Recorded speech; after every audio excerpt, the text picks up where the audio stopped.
မိခွန်းတစ်ခုလေးနဲ့စကြည့်ရအောင်လူတွေကဘာလို့သူများရောင်နိုင်လိုက်ရောင်ကြတာလဲသူများရောင်နေဆိုတော့လူအများရောင်နိုင်ဘာလို့လိုက်ရောင်ကြတာလဲဥပမာကိုကဒီဟာကိုမမှန်ဘူးဆိုတော့ကိုသိနေပြီမဲ့လူအများစုကကျတော့ဒီဟာကြီးမှန်နေဆိုရင်ကိုကလည်းတွားပြီးတော့ okay လုံးလိုက်မယ်ဆိုတဲ့အချိန်မှာမျိုးဥပမာဒီအစည်းအဝေးတစ်ခုထိုင်ထားပါတော့လူတိုင်းကကိုယ့်အမြင်ရှိတယ်ဒါပေမဲ့ဒီအမြင်တစ်ခုကိုလူတိုင်းကဘောတူတဲ့အချိန်မှာကို့မှလည်းမတူတဲ့အမြင်ကောင်းရှိလိုက်မယ်ဒါပေမဲ့ကိုကဒါကိုထပြီးမပြောရဲဘူးဘာလို့လဲဆိုတော့ကိုကသူများနဲ့မတူမှာသူများနဲ့ကွဲတော့မှကြောက်ကြတယ်ပေါ့နော်အဲ့အနေစားပြီးတော့ကိုမှပြောစင်တဲ့အရာတွေမပြောလိုက်ရတဲ့အခိုက်အတန့်တွေအများကြီးရှိတာပေါ့နော်တစ်ခါကြလို့ရှိရင်လည်းငါအဲ့တော့ကဘာလို့အဲ့လိုလုပ်ခဲ့လဲမသိဘူးပေါ့နော်ဘာလို့ဆိုလို့ရှိရင်တကယ်ချင်းတွေအကုန်လုံးဗိတ်တောက်နေထားပါတော့ပြစလိတ်တောက်နေထားပါတော့အဲ့လို club တွေ bar တွေသွားတယ်ကိုယ်တိုင်ကြိုက်လို့သွားတယ်ဆိုရင်တစ်မျိုးဒါပေမဲ့ကိုကလည်းမကြိုက်ဘူးဒါပေမဲ့သူများသွားလို့သွားနေရတယ်တော့ကိုကမပြောဘူးဒါပေမဲ့ပြန်ရောက်လာတဲ့အချိန်မှာဆိုလို့ရှိရင်လည်းအရင်လေးပင်ပန်းနေပြီပေါ့နော်အဲ့လိုဖြစ်တာလူအများဆိုတော့ငါကိုယ်တိုင်ကပဲဒီလိုအရင်အားနေနေလို့လားငါမှပဲကိုယ်ပိုင်အတွေးခုံမျိုးမရှိလို့လားဆိုတဲ့ဟာတစ်ခါလေးတွေးကောင်းတွေးမိကြနိုင်တယ်ငါကယုံကြည်မှုပဲအဲ့လောက်မရှိနေလို့လားဆိုတဲ့ဟာမျိုးလူတွေရဲ့အကြောက်ဆုံးကဘာဖြစ်လဲလို့ထင်တယ်အကြီးမားဆုံးကြောက်စိတ်ကလေမွေလားဒါမှမဟုတ်တရေလားဒါမှမဟုတ်သိချင်းတရားလားသုံးခုလုံးကတော့ဖြစ်နိုင်တယ်ပေါ့နော်ဒါပေမဲ့ဒီစိတ်ဝင်စားဖို့ကောင်းတာကဒီ psychology ဒီပြောအရာလူတွေရဲ့အကြောက်ဆုံးတွေကတယောက်တည်းဖြစ်သွားမှာဆိုတဲ့ခံစားချက်ပေါ့နော်အဲ့တော့ဥပမာအနေနဲ့ပြောရရဆိုရှင်နှစ်ပေါင်း1000နှစ်ပေါင်း1000သွားကြည့်ရှိမယ်ပေါ့နော်အဲ့နှစ်ပေါင်း1000နှစ်ပေါင်း1000မှာလူတွေကတယောက်တည်းနေလို့အဆင်မပြေဘူးเนาะအခက်တော့ဆိုလို့ရှိရင်အတူတူအစာရှာစားရတယ်ပါညာအဲ့လိုအဲ့တော့ဒီရွာတကြီးရှိမယ်ပေါ့နော်ဒီလူတွေကဒီရွာတကြီးနောက်ကိုလိုက်ရတယ်အဲ့အချိန်မှာလူတယောက်ကဒီရွာတွေရဲ့ထုံးတမ်းတလေးကိုမလိုက်နာပဲနဲ့ချိုးပေါက်တွေထားပါတော့အဲ့ကြလို့ရှိရင်ရွာတကြီးကနေပြီးတော့ okay မင်းကိုရွာပြင်ထုတ်လိုက်မယ်နင်ထုတ်လိုက်မယ်ဆိုလို့ရှိရင်သူကသူ့ကိုဒီတိုင်းပဲမင်းအရှက်ရစီပို့လိုက်တာမဟုတ်ပဲနဲ့အဲ့ဒါကြောင့်တေးတန်းတစ်ခုလိုမျိုးဖြစ်သွားတာပေါ့နော်ဘာလို့လဲဆိုတော့သူမှအချိန်လို့ရှိရင်ဆေးရုံဆေးခန်းတွေမရှိဘူးပြီးတော့စူပါမားကတ်တွေလည်းမရှိဘူးပြီးတော့အဲ့တော့အကုန်လုံးဟာကိုယ့်ဟာကိုယ်ပဲအားကိုးရတဲ့အချိန်မှာဘာဖြစ်သွားမလဲဆိုတော့အတူတက်ကတော့တေးတန်းလိုမျိုးဖြစ်သွားတယ်ပေါ့နော်ဒါပေမဲ့အခုခေတ်ကကြတော့ဘယ်လိုမျိုးဖြစ်သွားလဲဆိုတော့တဖြည်းဖြည်းနဲ့ပြောင်းလဲလာတယ်ပေါ့နီးပညာအကြောင်းကိုအကုန်ဆက်ဆက်ရတိုးတက်လာတဲ့အချိန်မှာလူတွေအုံနောက်ကလည်းပြောင်းသွားတယ်ပေါ့နော်တယောက်ထင်းနေရတာအဆင်ပြေတယ်ဒါပေမဲ့တကယ်ရောတယောက်ထင်းနေရတာအဆင်ပြေရလားပေါ့နော်ဒီနှစ်ပေါင်း1000ဟာလူတွေကသင်ခန်းစာယူလိုက်တယ်ပေါ့နော်ဥပမာဒီအုပ်စုထဲမှာ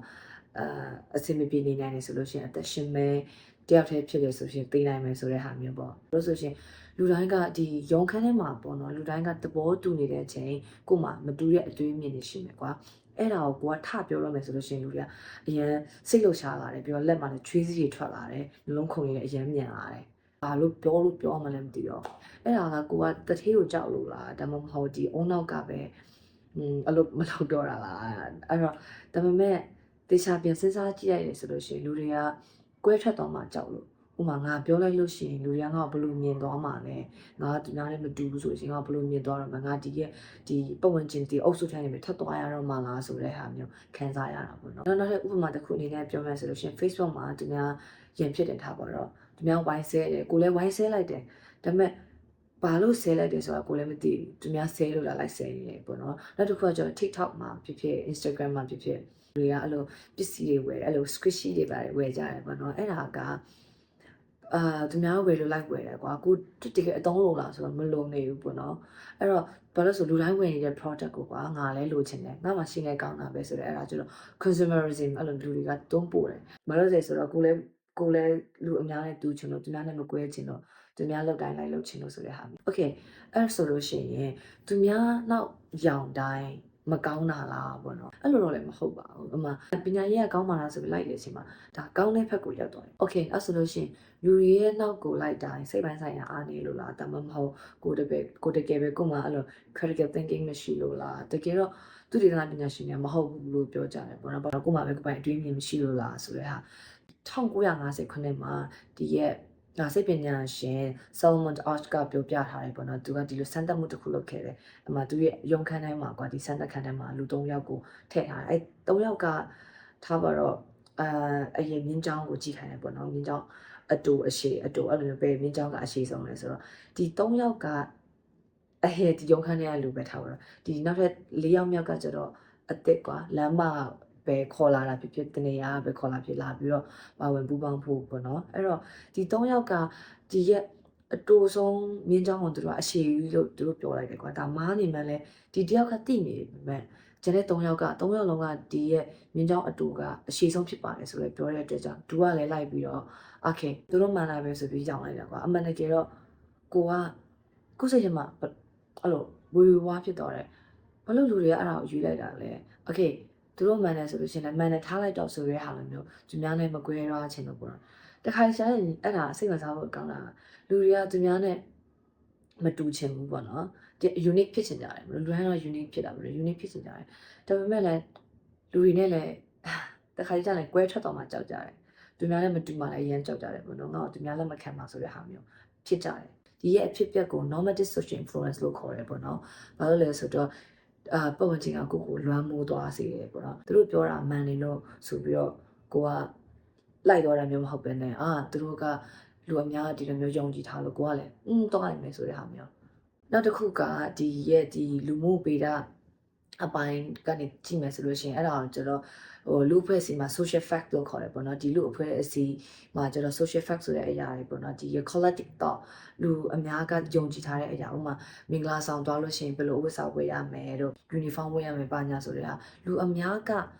လာပြီးတော့ဒီအကြောင်းအရာတစ်ခုကို okay ငါတို့ဒါလုပ်တင်တယ်ဆိုတဲ့အချိန်မှာအကုန်လုံးကဒီဟာကိုလုပ်လိုက်တယ်ပေါ့နော်ဥမာဒီ time မှာဆိုလို့ရှိရင်တန်းစီရတယ်ပေါ့နော်လူတိုင်းကတန်းစီပါလို့လူတိုင်းမပြောတော့နောက်ပိုင်းမှာဟုတ်တယ်မလားလူအများကြီးရှိရှင်ကိုကဖြတ်ဝင်ရမှာလားဆိုတဲ့ဟာတန်းစီရမှာလားဆိုတဲ့ဟာလူတိုင်းသိလာပြီပေါ့နော်ဒါကိုကျတော့ဒီ social fact လို့ခေါ်တယ်ပေါ့နော်ဒီပြုမှုတွေကိုကျတော့လူတစ်ယောက်ကဖန်တီးတာမျိုးမဟုတ်ပဲနဲ့လူတွေအများကနေပြီးတော့ဒီအပြုမှုတွေကိုပြီးတော့ယုံကြည်ချက်အလေးထားတွေကိုစုပြီးတော့ဖြစ်လာတဲ့အဟာကို social fact လို့ခေါ်တာပေါ့နော်အမှန်တမ်းပြောလို့ရှင်ဒီຢာတွေကလူတွေကမွေးကလေးသိလာတာမဟုတ်ဘူးလေမလားဥမာခုနကပြောသလိုပဲမင်္ဂလာဆောင်သွားလို့ရှင်ဘယ်လိုဝေးရမှာလဲလို့ overdress ဖြစ်သွားမှာလား underdress ဖြစ်သွားမှာလားဆိုတဲ့ဟာတွေကမွေးကလေးမသိလာဘူးဒါပေမဲ့ကိုကြီးပြင်းလာတဲ့ပတ်ဝန်းကျင်မှာဒီ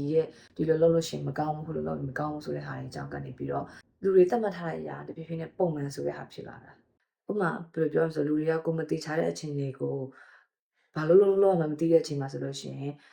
ဘယ်သူများရဲ့အပြုတ်ကိုကြည့်ပြီးတော့လိုက်လုပ်တယ်ပေါ့နော်ဥမာဒီမှာထိုင်နေဆိုလို့ရှိရင်ထိုင်မလားမထိုင်ရမလားဒါပေမဲ့တချို့လူတွေဒီမှာထိုင်နေဆိုတော့ okay ငါလည်းအမှထိုင်နိုင်မယ်ဆိုတဲ့ဟာမျိုးပေါ့နော်အများအမားလုံးလည်းကိုလည်းအမားလုပ်သွားနိုင်တယ်ပေါ့နော်ဒီဟာကိုနှိကုံမချုပ်ခင်နောက်တစ်ခုပြောချင်တာက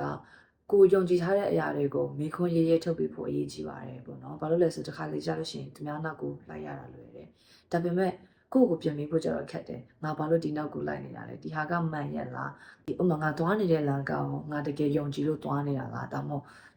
ဒီ Solomon's Arch နဲ့ပြောသွားတယ်ပေါ့နော်Solomon's Arch က conformity experiment ပေါ့နော်ဒီလူတွေကအမားကိုတည်ရတဲ့နဲ့အများနောက်ကိုလိုက်သွားတယ်ဆိုတဲ့ဟာနောက်တစ်ခုကကျတော့ social fact ခုနပြောတဲ့ social fact ကကျတော့ဒီလူအဖွဲ့အစည်းထဲကနေပြီးတော့ကွဲမထွက်သွားခြင်းတဲ့အတွက်ကြောင့်ဒီလူအဖွဲ့အစည်းထဲကသူတို့သတ်မှတ်ထားတဲ့ဟာကိုကလိုက်နာပြီးပုံမှန်တိုင်းဖြစ်သွားတဲ့ဟာပေါ့နော် okay ဒီဟာတော့ဒီနေ့ကတော့ဒီလောက်ပါပဲ